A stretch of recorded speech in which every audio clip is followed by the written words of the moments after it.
Na série Comunicados do IPEA, em seu N-Graus 158, 2012, Desenvolvimento Inclusivo Sustentável, divulgado em 18 de dezembro de 2012, é inserido um indicador social para muitos ainda inusitado: níveis de felicidade, obtido seguindo a padronização internacional já estabelecida de solicitar às pessoas de uma amostra representativa que atribua uma nota de 0 a 10 sobre sua satisfação com a vida corrente. Apesar de algumas reconhecidas limitações na interpretação dos resultados, esses indicadores quantitativos de felicidade vêm se disseminando vigorosamente nos últimos anos. Em seu recente livro, Felicidade S.A., o jornalista Alexandre Teixeira se refere a um artigo da antropóloga Suzy Andrews, que chama atenção para o que considera uma epidemia de estudos sobre felicidade. Ela computa 200 artigos acadêmicos sobre o tema nos primeiros 5 anos da década de 80, contra 27.335 nos 18 meses encerrados em agosto de 2011. Certamente, não há como dissociar essa epidemia do maior questionamento da regra mais dinheiro, mais felicidade, decorrente do efeito riqueza provocado pela dramática desvalorização de ativos na crise do subprime. Mas a felicidade seria passível de tratamento apenas por filósofos, psicólogos, antropólogos e sucedâneos? Não necessariamente. Sobre felicidade, que no jargão dos economistas se aproximaria à utilidade, ou bem-estar, vale realçar que em vários manuais de economia esta disciplina tem sido definida como a ciência do bem-estar. Eduardo Gianetti, um dos poucos economistas no Brasil que vinha explorando o tema já em 2002, em seu livro, Felicidade, pontua que esta seria a principal finalidade da teoria econômica. De Petty a Turgot, no século XVIII, a Keynes, Friedman e Samuelson, poucos economistas dignos de nota discordariam. Mas o que esse profissional, com imagem pública, e até mesmo autoimagem, associada ao gerenciamento de carteiras de ações e títulos, planejamento econômico-financeiro, projetos de investimento e coisas do gênero teria com o bem-estar das pessoas? Essa questão não estaria mais relacionada a profissionais da área de saúde. Dependerá do enfoque. A saúde física e mental são atributos importantes para o bem-estar do indivíduo, mas não esgotam a questão, muito menos garantem a melhor vida ao nosso alcance.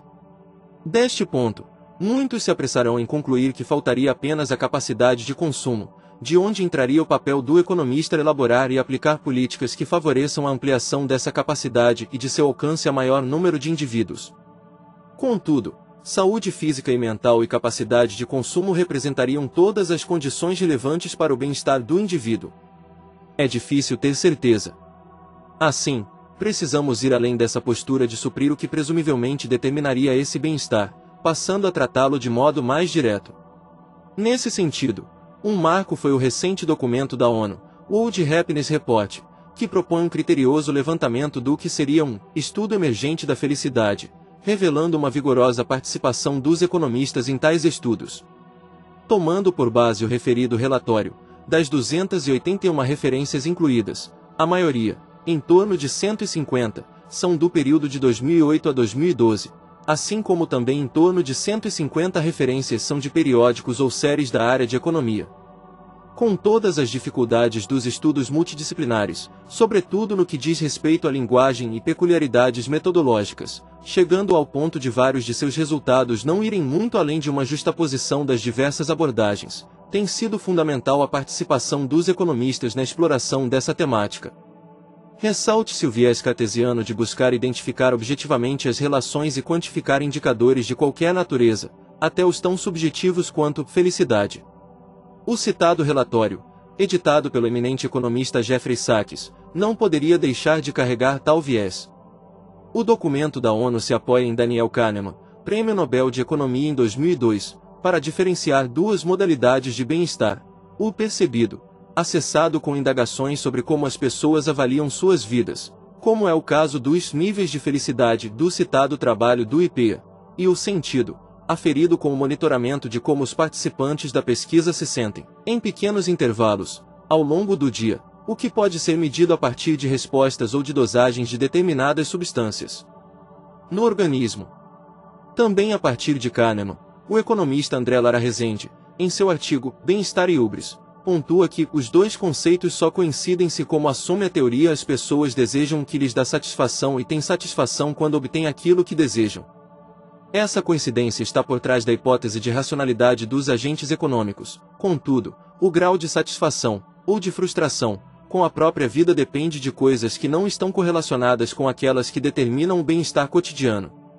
Dentre as regularidades empíricas identificadas nessa epidemia de estudos sobre felicidade, vale destacar: 1. A hipótese de utilidade marginal da renda decrescente é amplamente observada, sobretudo quando se identifica que quanto mais pobre é o país, mais favoráveis os efeitos do crescimento econômico sobre os níveis de bem-estar de sua população. A partir de certos níveis de renda, os ganhos de bem-estar deixam de superar os efeitos adversos da abundância, muitos dos quais associados às condições de vida em grandes metrópoles.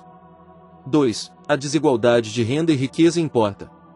O crescimento da renda agregada e a redução da pobreza não bastam. A revolta decorrente da percepção de que os seus pares estão mais bem-sucedidos economicamente compromete o bem-estar das pessoas de várias maneiras.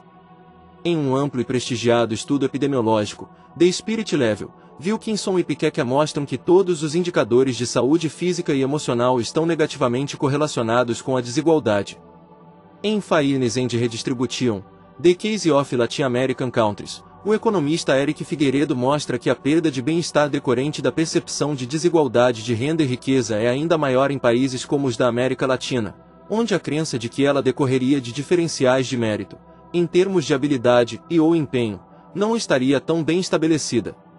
O artigo relata evidências empíricas curiosas, como a resposta à pergunta de se o entrevistado acharia justo que entre dois indivíduos, da mesma idade e profissão, realizando as mesmas atividades, um deles ganhasse mais que o outro por ser mais rápido, eficiente e confiável.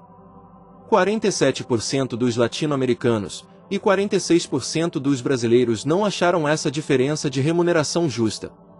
3. Ainda com base nos resultados dos abundantes estudos empíricos recentemente realizados, além da pobreza e da desigualdade, o bem-estar sentido dependeria da saúde, emprego e socialização do indivíduo, o que indica medidas complementares de promoção desses atributos. Em relação ao emprego, vale salientar que não se trata apenas da renda gerada para o indivíduo, mas também pelo sentimento de inclusão proporcionado. Tal condição foi aferida pelos níveis de bem-estar sentido pelos que estão com seguro-desemprego serem muito mais baixos do que os dos que estão empregados ganhando renda equivalente. Quanto à socialização, vale destacar medidas que melhorem a mobilidade urbana, criem espaços públicos de convivência e mantenham um policiamento eficaz. 4. O bem-estar percebido, por sua vez, estaria associado a objetivos alcançados. Nessas circunstâncias, em um jogo com resultados negativos, o êxito de alguns implicará em fracasso de outros. Em grande parte dos casos concretos, como no caso da competição nos mercados, existe uma tendência de muitos perderem, os losers, e haver uma perda líquida de bem-estar. Assim, quanto mais forte for a cultura competitiva em uma sociedade, mais casos de mal-estar percebido ocorrerão. Observe-se que, no referido trabalho do IPEA, embora seja chamada atenção para o nível de felicidade maior no Nordeste que nas demais regiões, uma avaliação dos números revela um descolamento para baixo do Sudeste e as outras com níveis similares. Nessa perspectiva, dois determinantes podem ser importantes para tal descolamento: uma cultura e mercado de trabalho mais competitivos naquela região e as condições de vida mais estressantes nas duas maiores regiões metropolitanas do país. Uma questão crucial para todos os interessados na elevação dos níveis de bem-estar social é que tal agenda tenha aparecido associada ao chamado desenvolvimento sustentável, como é o caso do próprio World Happiness Report. As ideias e propostas dos defensores dessa abordagem têm sido muito controvertidas. O próprio termo sustentabilidade vem sendo adotado com significados distintos, em geral de duas formas, para expressar sustentabilidade temporal, que não teria por que carregar controvérsias, e sustentabilidade ambiental. Mesmo neste último significado, quando se trata de combate à degradação ambiental local e à utilização racional dos recursos naturais não renováveis, pode-se identificar um certo consenso no debate público. Em relação à ideia de que a humanidade está afetando as condições climáticas globais, inaugurando uma nova época geológica, o Antropoceno, muitos especialistas se opõem frontalmente.